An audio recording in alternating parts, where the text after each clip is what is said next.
Mamdani is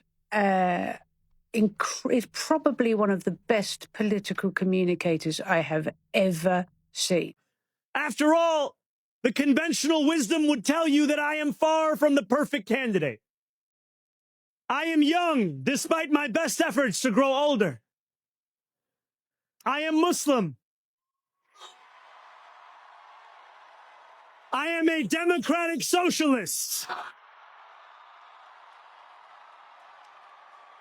And most damning of all, I refuse to apologize for any of this.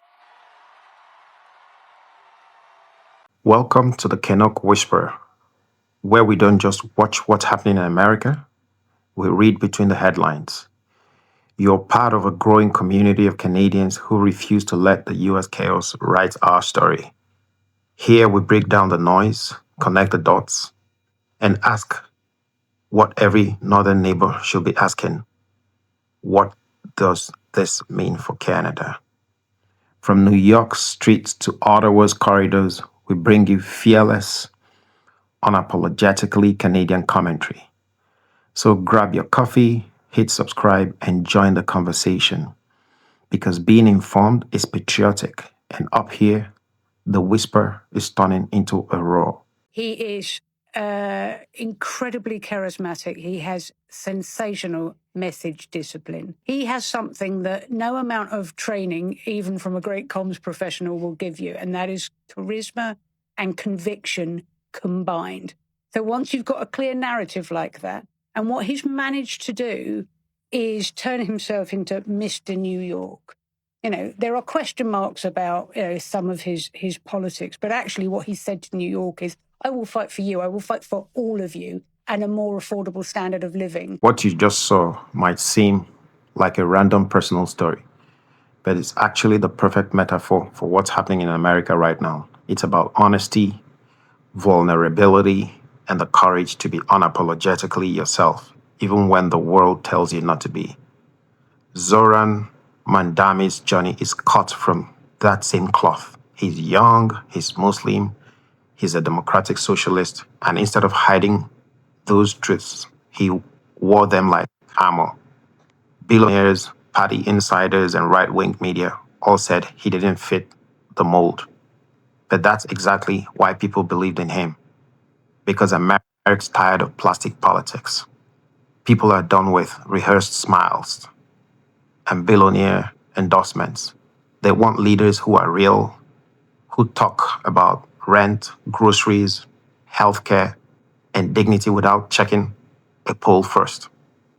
And as Canadians, we should pay attention because this moment in New York is about more than one election. It's about the slow, quiet rise of authenticity in a system built on image. Mamdani's victory isn't just his. It belongs to every young person who's been told they're too radical, too foreign, or too idealistic. He's a proof that integrity can still beat money. And that's something Canada, a country built on quiet, strength, and decency, should celebrate. Because when our neighbors start listening to voices like Mamdani's, it means North America is finally waking up to a truth we've all known all along. Leadership isn't about pedigree, it's about purpose. Did he win, by the way? He won. They chose the knucklehead, so we're gonna pay for it. What happens if he opens up the government-run grocery stores? I'm not with it.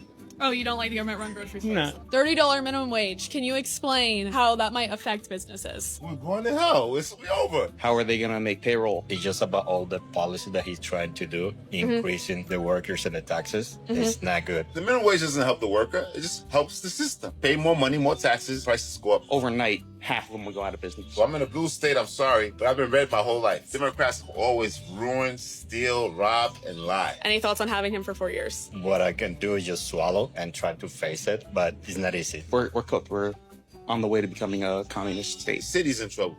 They're in trouble. Good luck. You can hear it in every voice, confusion, anger, and disbelief. To some Americans, Mamdani's win feels like the sky is falling.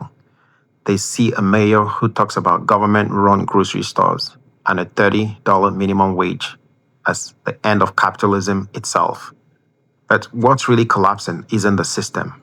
It's the illusion that the system still works for everyone. For decades, ordinary Americans were told to trust the market, to work harder, and to wait their turn.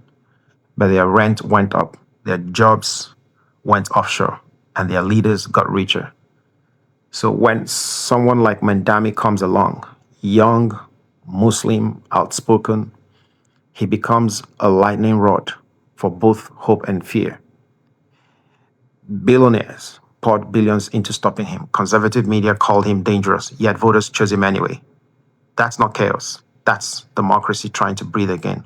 Now Canada should take notes because every complaint in that clip about inflation, taxes, small businesses struggling could have been recorded in Toronto, Calgary, or Vancouver.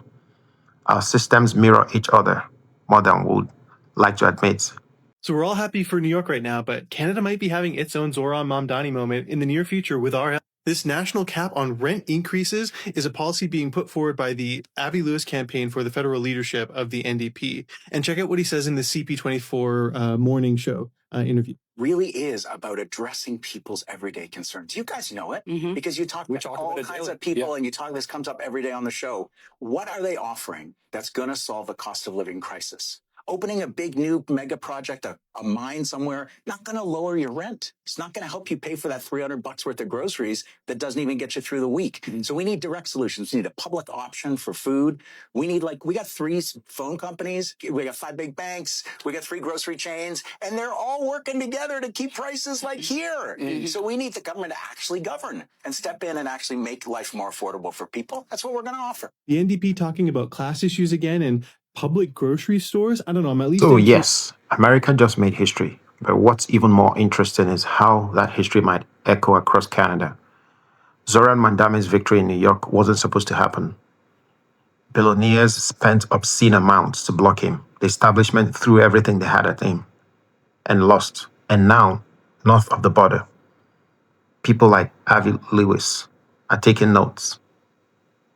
Lewis is pushing for a national rent cap and public grocery options.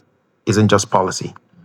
It's the Canadian version of the same movement Mamdani represents, a fight for fairness in an age of greed. Canadians are watching their bills rise, their wages stagnate, and their patience run out. And sooner or later, that quiet frustration becomes a roar. Imagine a Canada where groceries aren't held hostage by 3 corporations, where rent increases are capped, where public interest beats private greed.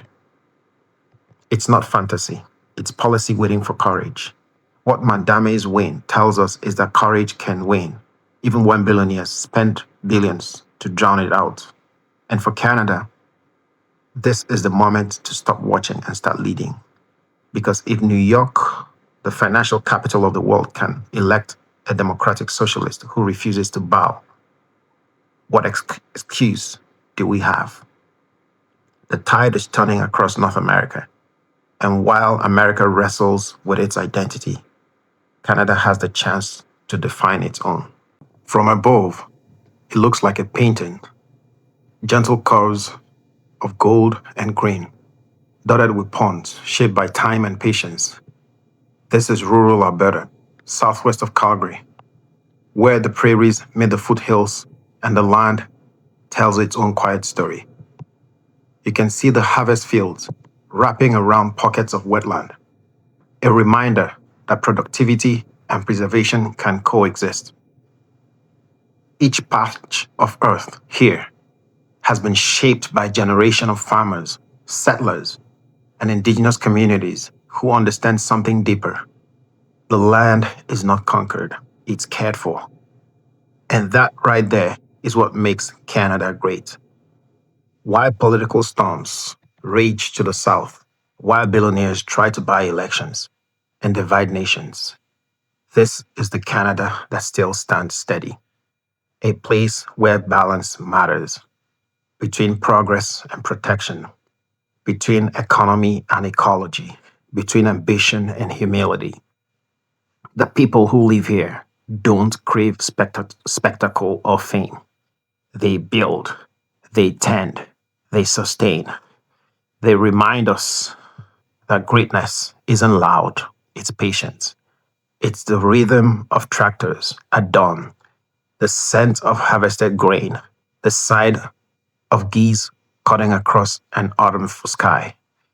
In the middle of every global headline about chaos or decline, this landscape whispers a truth we often forget. Stability is strength.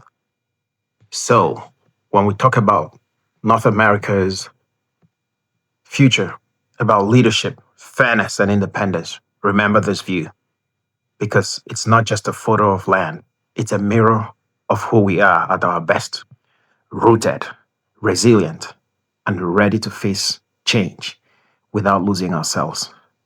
This is the Canuck Whisperer, and this right here is what makes Canada worth standing for.